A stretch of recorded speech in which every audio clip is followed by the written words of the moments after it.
The cameras were rolling, the audience was engaged, and the TV host was ready to make headlines. Sitting across from her was Karoline Leavitt, a rising political star known for her unapologetic beliefs. But what should have been a standard interview quickly turned into something far more sinister. The host's eyes locked onto one thing: Karoline's cross necklace. With a smug smile and a condescending tone, the host decided to take a jab. Mocking the symbol of her faith on national television, the audience chuckled, sensing blood in the water. They thought Karoline would stumble, that she would shrink under the pressure, but they had no idea what was coming next. In that moment, Karoline didn't just defend herself. She delivered a response so powerful, so undeniable, that the entire studio fell into stunned silence. What happened next sent shockwaves across the nation, igniting a fiery debate that exposed the truth about media bias, faith, and the battle for respect in America. Before we get into today's story, let us know where you're watching from in the comments. Now, let's get started. The invitation seemed routine. A sit-down interview with a major liberal network, one of those polished, high-profile shows that claimed to give both sides a voice. But behind the scenes, the producers had other plans. Karoline Leavitt was young, conservative, and unshaken in her values, making her the perfect target for a televised ambush. The host, a veteran of these so-called neutral discussions, had built a reputation on cornering right-leaning guests, twisting their words and turning them into viral moments of ridicule.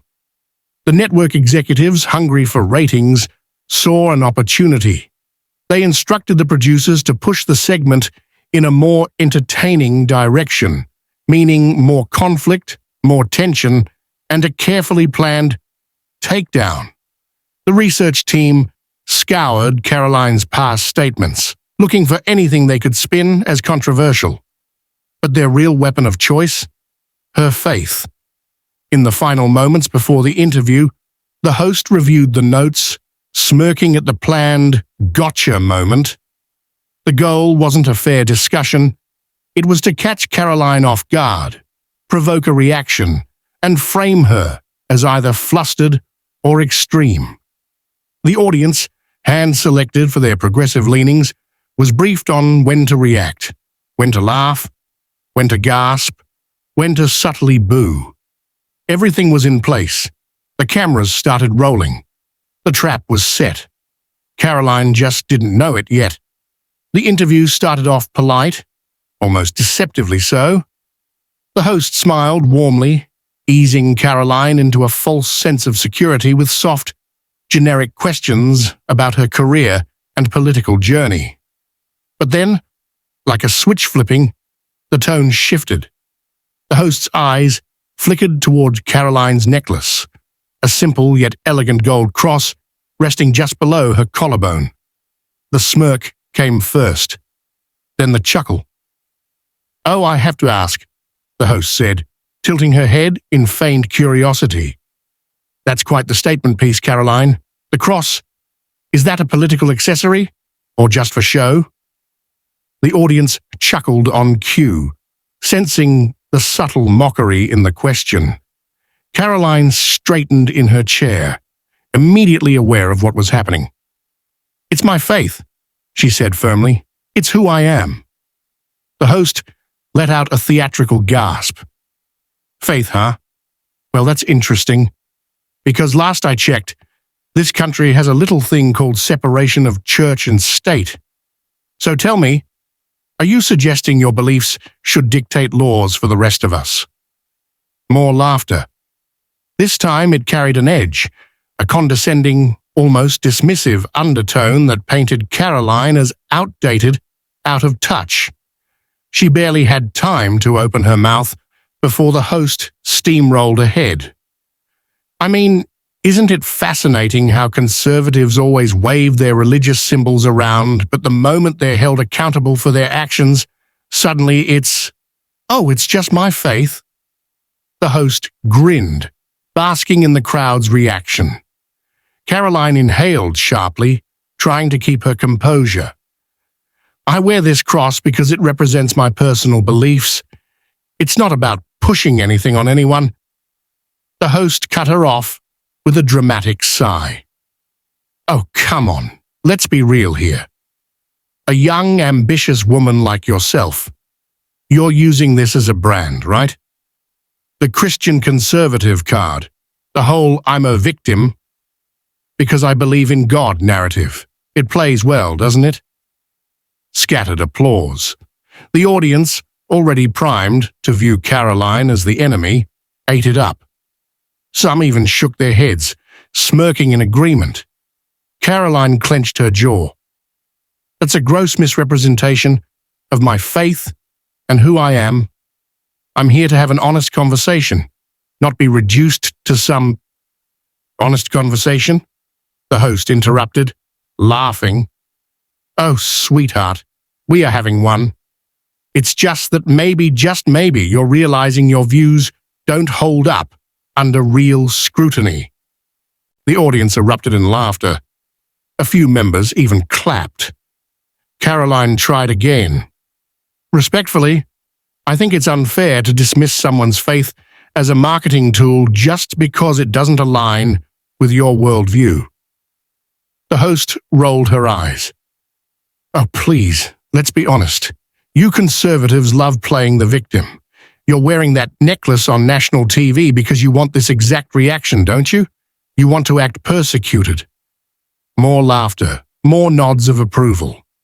Karoline felt the weight of the moment, the tightening of the trap around her. The host wasn't interested in a conversation. This wasn't an interview, it was a public execution. For a brief moment, Karoline sat still, her fingers lightly brushing the cross on her necklace.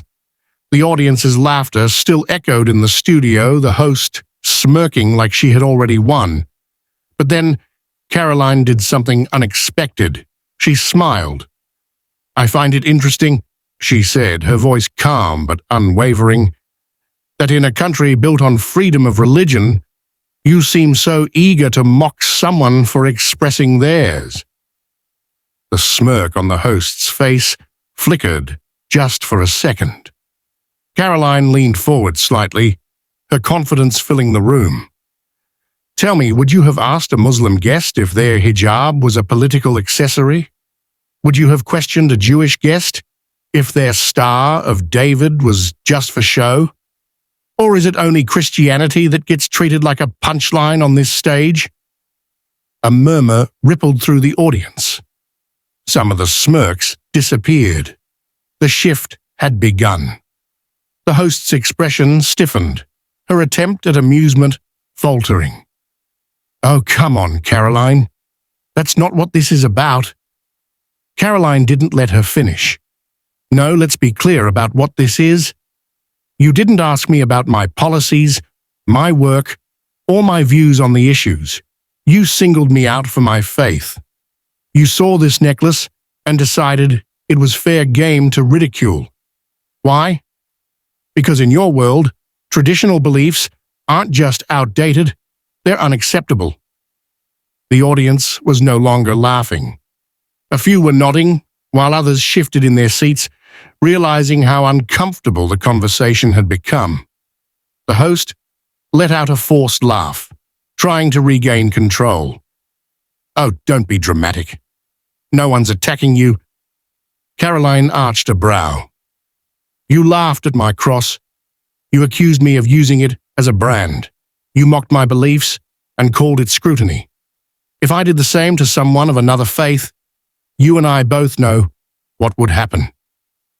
The host opened her mouth, but no words came out. Karoline seized the moment. The real irony? You sit here, claiming to champion tolerance and inclusivity, yet the moment someone expresses a belief that doesn't align with yours, you resort to mockery and belittlement. She gestured to the audience. This isn't an open discussion, it's an ambush. But you didn't expect me to fight back. A noticeable shift in energy spread through the crowd. Some audience members even clapped softly, as if unsure whether they were allowed to. The host, growing agitated, leaned forward, her tone sharp. "You're twisting this into something it's not." Karoline didn't back down. "No, I'm exposing exactly what it is.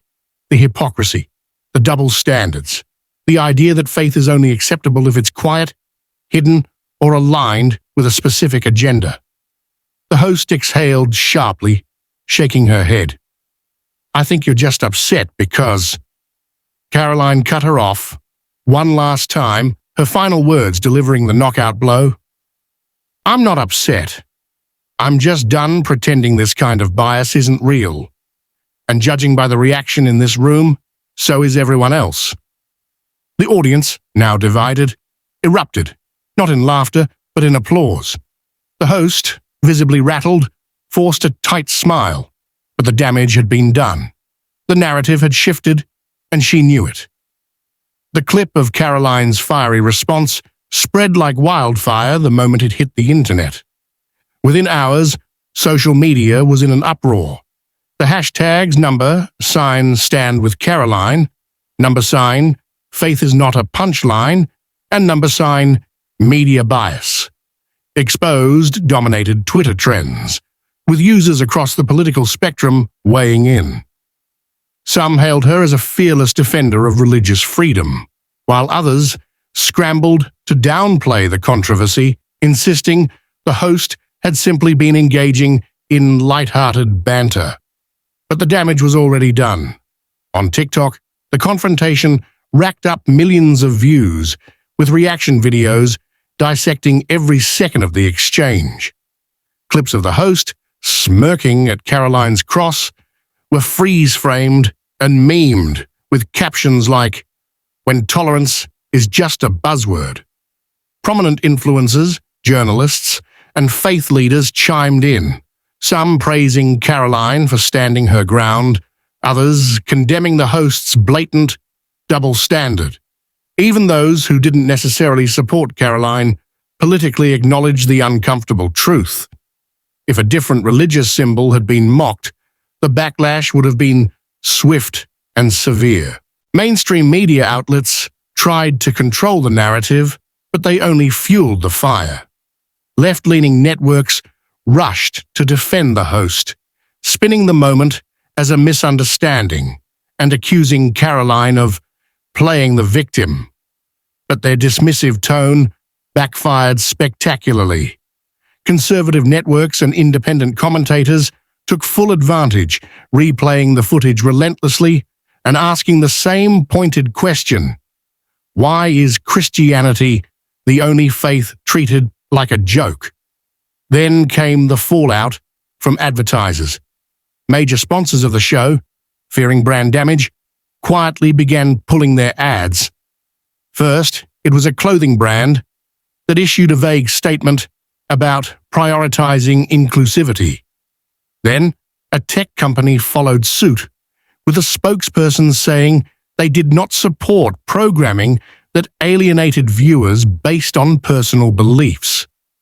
Within days, multiple high-profile sponsors distanced themselves, and the network was suddenly dealing with a financial headache they hadn't anticipated. As the controversy spiraled, public figures entered the conversation.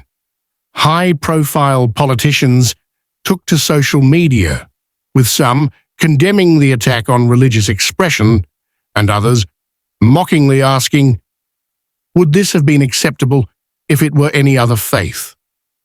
Even celebrities chimed in, some rallying behind Karoline, while others awkwardly attempted to defend the host, only to be met with even more backlash. At a press briefing, a White House correspondent was asked about the viral moment. The response was carefully worded, but the hesitation in addressing the incident spoke volumes. Meanwhile, late-night talk shows tried to poke fun at the situation, but the audience response was tepid. This was different from their usual targets, and the risk of alienating viewers was too great. Behind the scenes, executives at the network were panicking.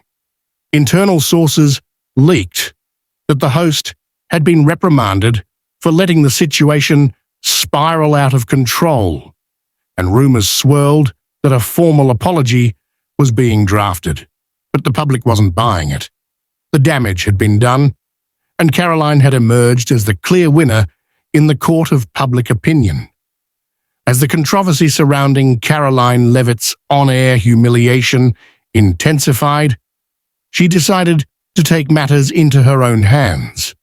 What had started as a blatant attack on her faith had now evolved into a national debate, and she wasn't about to let it slide.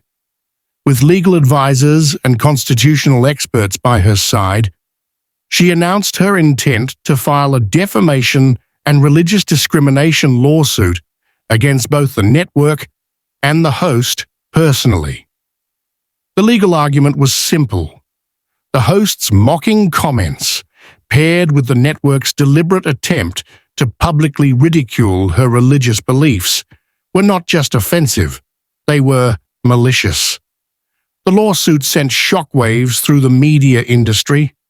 Networks had long operated under the assumption that guests, especially conservative ones, would simply take the abuse and move on. But Karoline wasn't backing down. Legal analysts debated the potential consequences of the case, with some arguing that it was a long overdue challenge to the media's unchecked bias. Others dismissed it as a publicity stunt, until leaked documents began surfacing. An anonymous whistleblower, reportedly a disgruntled former producer of the show, came forward with bombshell evidence, internal emails, production notes, and even a pre-show briefing document that explicitly discussed how to corner Karoline on religion. The plan was clear: mock her faith, push her into an emotional response, and then use her reaction to paint her as intolerant or overly sensitive. The email thread was damning, featuring producers laughing about how she'll either snap, which will be great, or she'll squirm, which will be even better. Within days, the whistleblower's claims were backed by additional insiders from the network who described a toxic, agenda-driven work culture that thrived on ambushing guests. One former employee, speaking on condition of anonymity, revealed that producers actively sought out guests they deemed easy to provoke and tailored segments to embarrass them. It was never about real discussion, they admitted. It was always about setting people up. The biggest bombshell, however, came when security footage from the studio was leaked. Footage that showed the host and several producers joking about the plan before Karoline even stepped onto the stage. In one chilling moment, the host was caught saying, "If she gets mad, we win. If she tries to laugh it off, we'll double down." The clip, now circulating across social media, completely shattered the network's damage control efforts. As the scandal grew, more whistleblowers emerged, revealing that this was not an isolated incident. Past guests came forward with their own horror stories, detailing how they had been lured into friendly interviews only to be blindsided with personal attacks. Some even claimed that producers would edit footage to manipulate context, making guests look bad while portraying the host as the voice of reason. With this flood of new evidence, Karoline's lawsuit gained overwhelming public support. Legal experts revised their initial assessments. What once seemed like a symbolic fight was now looking like a serious case of media malpractice. Calls for accountability reached a fever pitch, and the network found itself cornered in a scandal that was quickly becoming too big to contain. As the lawsuit moved forward, the network found itself in a full-blown crisis. Sponsors, wary of the mounting backlash, began pulling their advertisements from the show. Some issued public statements, distancing themselves from the controversy, while others quietly severed ties. The network executives, once confident they could weather the storm, were now scrambling to contain the fallout.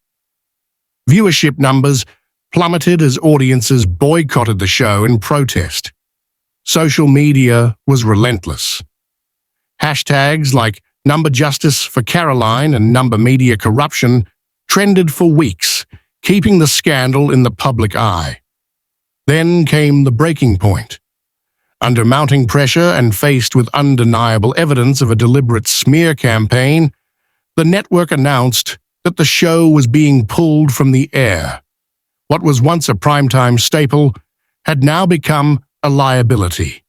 The host, once seen as an untouchable media figure, was unceremoniously removed. In an attempt at damage control, the network issued a carefully worded statement about editorial misjudgments and promised an internal review. But it was too late. Their credibility was shattered. Karoline Leavitt, on the other hand, emerged stronger than ever. What was meant to be an attempt to embarrass and diminish her had backfired spectacularly.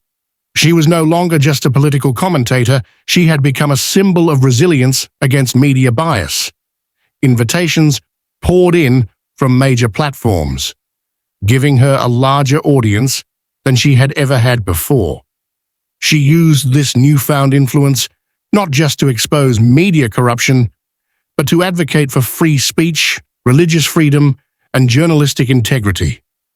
Her victory wasn't just personal, it set a precedent. The lawsuit resulted in a hefty settlement. But more importantly, it forced networks to reconsider their tactics. Other public figures who had been victims of similar ambushes now had a case study to reference. The ruling ensured that media outlets could no longer hide behind entertainment as an excuse for blatant defamation. The host attempted to make a comeback, releasing a public apology that many saw as insincere. But the damage was done. Every attempt to regain credibility was met with reminders of the scandal, and any new platform that considered hiring them faced immediate backlash. They had gone from a respected figure to a cautionary tale of what happens when media oversteps its bounds. In the end, the real victory was not just in Karoline's personal redemption, but in the larger movement that followed. People began questioning the narratives pushed by mainstream media, demanding more accountability from networks that had long operated without consequence. Viewers became more critical of what they consumed, recognizing the manipulation tactics that had been exposed. The final message was clear. The days of unchecked media ambushes were over. Those who tried to silence the truth had been exposed, and the power had shifted.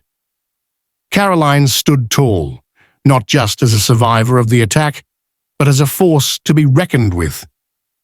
If you care about the truth, share this video.